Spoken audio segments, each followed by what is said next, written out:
Hello.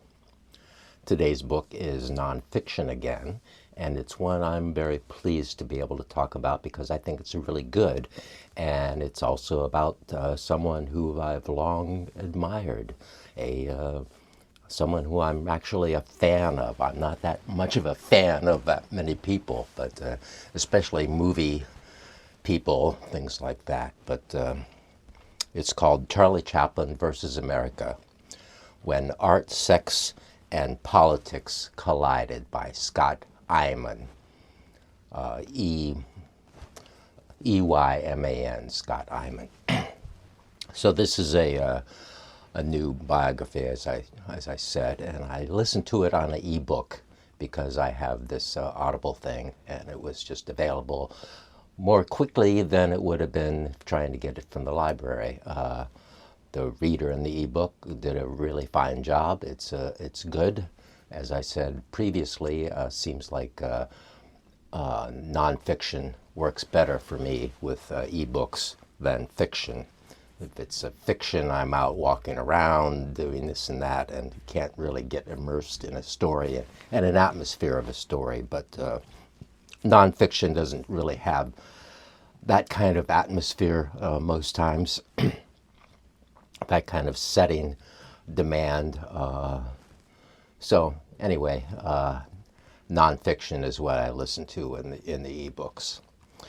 Interesting that I have a quibble with the title of this, Charlie Chaplin versus America. I would call it, if you wanted to go that way, I would call it America versus Charlie Chaplin, because it was forces within America, the right wing, essentially, that was attacked Charlie Chaplin. He did not attack America, so I think the aggressor should be first America versus Charlie Chaplin, instead of Charlie Chaplin versus America, or where he was really in a defensive stance, basically from the time he created The Great Dictator Great Dictator in, 1940.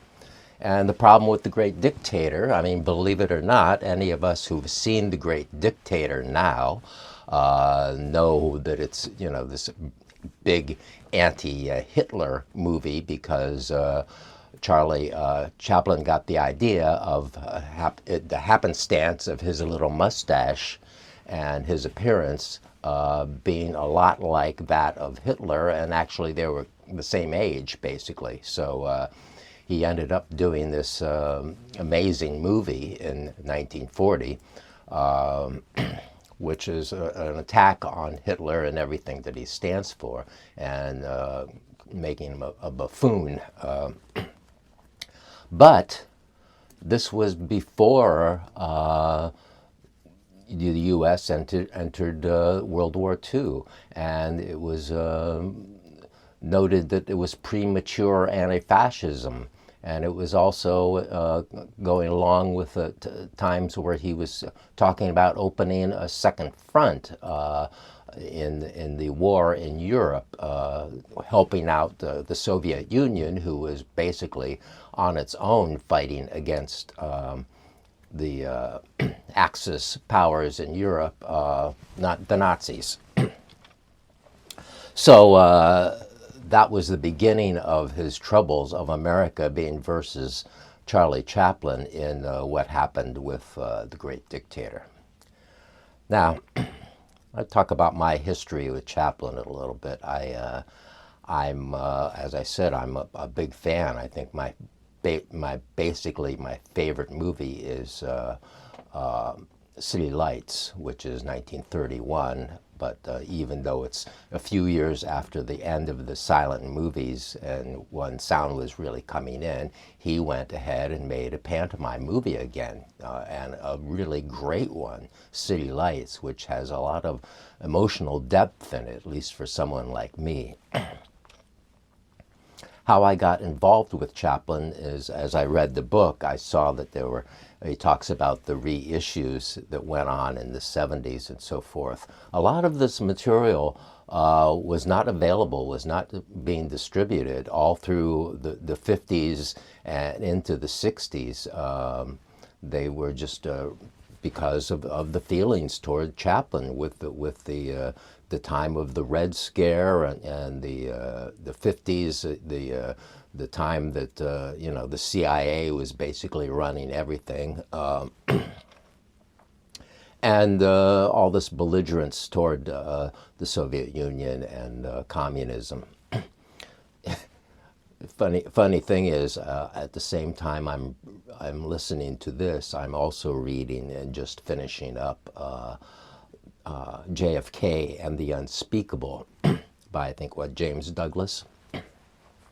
And it's interesting that both these books, the villainous part of the book is the right wing in the USA, and the intelligence agencies, the FBI and the CIA, and the JFK and the Unspeakable. It's basically shows how the CIA was responsible for the death of JFK, and as he was setting about doing a secret détente, looking for a peaceful solution around the nuclear arms and all these things that we were dealing with and still are dealing with, and how so much of the mainstream feel and the government and the military and the CIA were so much in favor of just a first strike. Let's attack the Soviet Union and defeat communism, defeat godless communism. So these are the forces that attacked both JFK lethally, it turned out, and others as well, with the whole Hollywood 10 and all the blacklisting that went on, not just of Hollywood people, but all kinds of workers, teachers, librarians, all kinds of people from the late 1940s with the House on Un-American Activities in through the Army McCarthy hearings in the 50s. This is often referred to as McCarthyism, but actually McCarthy was kind of late to the game of all this business about anti-communism, anti-Americanism. Of course, he had a very high profile with it, with being on television with the Army McCarthy hearings, and basically he became the symbol of it all as this kind of drunken, ridiculous person that could be called out as a bully and then retreat, or be not acknowledged anymore as this great holder of all the names of all the communists. So at any rate, Chaplin was involved with the same kind of forces that were working against him. Back to the book. The book is basically a wide-ranging biography of Chaplin. It starts with his childhood, his parents, his brother, and all the things that went on with basically this Charles Dickens-like childhood that he had to live through in London in basically around the turn of the century, because he was just a small child of the 20th century. How his mother had syphilis and just got worse and worse because of that, and his father was alcoholic and died at age 39, but had become a big star in music halls.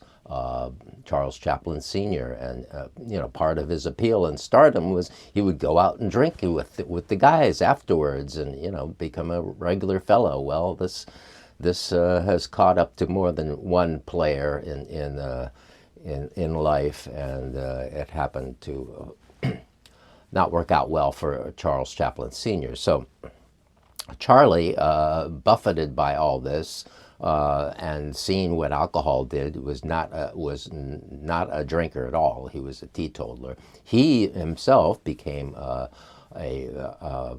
actor at a very young age, and was a child actor on stage in one he played something in what William Gillette's Sherlock Holmes plays.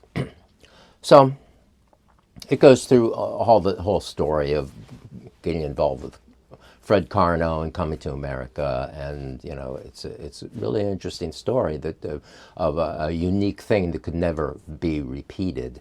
One reason it couldn't be repeated is because he happened to step in on this brand new technology, this whole new business of the movies and silent films at that point, which are like what 20 years old by that time, from the very first flickers that anybody ever saw to the building of Hollywood by the late 20s. It became this big thing and this big business. And Charlie Chaplin was an international figure all over the world because of this. Other factors that went into this enormous stardom and personality sensation is that he was able to acquire all this power, which was unique to a performer and even to a producer. He ultimately bought his own studio quite early on, and was in complete control of everything he made up until and through Limelight in 1952. So all this time he was making completely idiosyncratic movies that only he would have been making if it had to go through Wall Street and getting financing and production meetings with staff of a studio or something. None of those movies would have been what they are today when we watch them, and how they are these very unique and personal statements, but as also completely connected to the human condition, and something that we can all recognize and as being true. They are the truth of someone's point of view without being tampered down to meet any commercial requirements, really. Of course, he wanted to be funny. He wanted to make hit movies, and he did. So. It goes through a lot of his relationships, his sexual relationships, and with many younger women, and it goes through the Joan Barry scandal, who was we are left now to think of her as a bit of a nut, and someone he should have stayed away from. But anyway, he ended up having to pay for a child that she had that blood test proved that the child was not his. And these things, these scandalous behaviors with younger women, was also brought into the political situations, because there's the same elements that were criticizing him politically as being, basically communist, were also criticizing his behavior sexually, and as basically a Hollywood libertine preying on young women. So ultimately, he does leave the country when Limelight was produced to go to England to promote the film there, and this is 1952, and he was not permitted to come back. Various forces did not want him to come back. In the press, Hedda Hopper was terrible with Chaplin, loathed him, and as well as Ed Sullivan, when he was a columnist all through the 40s, before he became this television guy who repulsive character he was, I tell you. There's another book called about James Agee. James Agee, the writer, was a big friend of Charles Chaplin. James Agee wrote a script about Chaplin at the end of New York City being the little tramp is in New York City after a nuclear attack, and that book about Chaplin and AG, I don't remember the title of it, came out several years ago.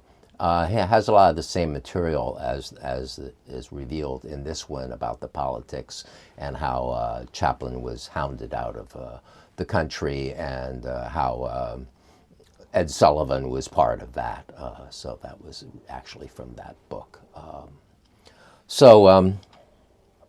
He talks a good deal about this, Scott Eyman talks a good deal about the personality of Chaplin and how that ended up leading him into some of the troubles he had. You know, since I am so close to Chaplin as far as, you know, being a fan, you know, I also resonate with these notions of him being basically a loner, because I'm that way myself. Not easily making friends, very shy.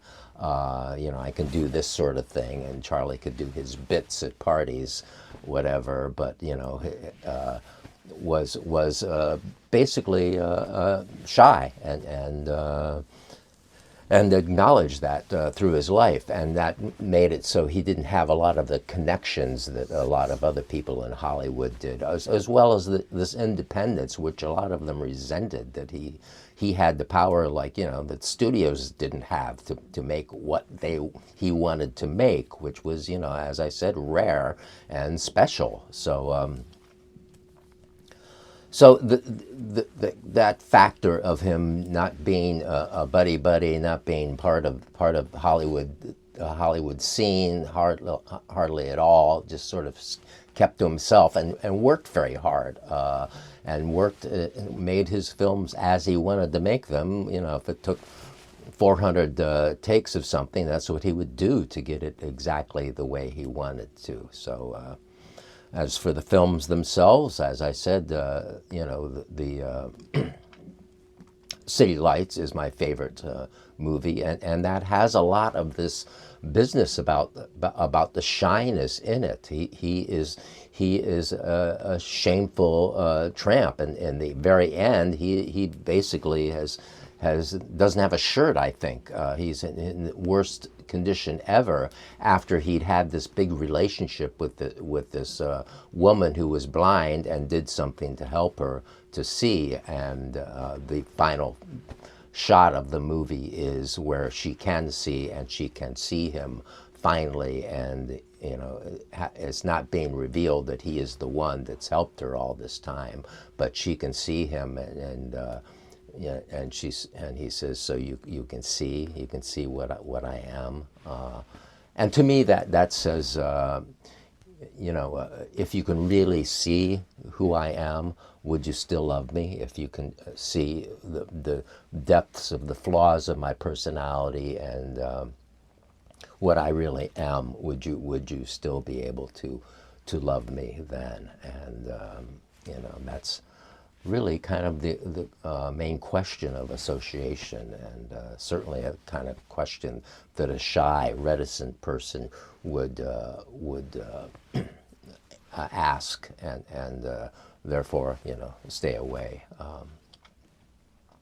Talks about the relationship with Una O'Neill, who he married when she was like 18 or 19, and he was in his 50s, and how they had this, you know, successful relationship. The children testify that how happy and flirty they were with each other, and so he finally did find this one person to really connect with, and I think that is also a marker of what some shy people will do. You know, maybe they'd be performers and so forth, but they also like to have like one person they can really count on and communicate with, and you know, that is their wife or girlfriend. I've been like that myself, where I've had, you know, like a series of girlfriends who are then my primary friend, my friend. And the last one of those, who could have been my Una, or whatever, I ended up kind of blowing. But then I didn't have the money. I don't have the money as Charles Chaplin did to support a May-December relationship where I ended up falling apart, and that person has to somehow support me at the end, which Una did. I mean, not financially, but otherwise. Of course, he had nurses and so forth as well. But yeah, so that's basically it. Charlie Chaplin versus America, or America versus Charlie Chaplin, as I'm insisting. And if you're interested in Charlie Chaplin at all, well, check it out. I remember these first times I saw his movies when they were re-released in the early 70s, and I think the first one I saw that really clued me into what was going on here is when I went to a screening at a college of Modern Times. So I saw Modern Times and Feeding Machine, and the Leading the Strikers with the red flag, and all the stuff that goes on in that incredible movie. And then beyond that, then I saw City Lights, which was even more as far as emotionally for me, whereas Modern Times has all this class war stuff in it that's really cool. City Lights has some class war material, but or class difference material, but is also this really intense love story that is like nothing else that I've ever seen. And as well as his physicality, what he could do on screen, and his little looks and all he's just the greatest. And I'm sure he's remote to most people now, and everything will slide off the memories into the memory hole sooner or later. And these things are at risk. I mean, as we are going into another kind of censorship clampdown thing, even on the internet and so forth, it appears to be, as we want no opposition to any of these wars going on. And once again, the power of the country, and the material power, which is all behind war and so forth, as they want to control more of even what we think and say. It's possible that films like these could be banned, could in fact disappear, and not be able to be available anymore. That these things happen. The tides shift and end up in really rocky shores sometimes. And so anyway, they're available now. So if you want to watch some Charlie Chaplin movies, I'm not here to stop you. And thanks for looking in. I want to include a photo of me doing Charlie Chaplin. I had a job in the 70s, early 70s, delivering balloons. Well, it was the late 70s. Anyway, delivering balloons in Latham, in the Capital District of New York, by Albany. And one of my things was to dress up as Chaplin. So I wanted to include the photo of me in my Chaplin outfit and delivering balloons to an old lady who is probably long gone by now. So that's that.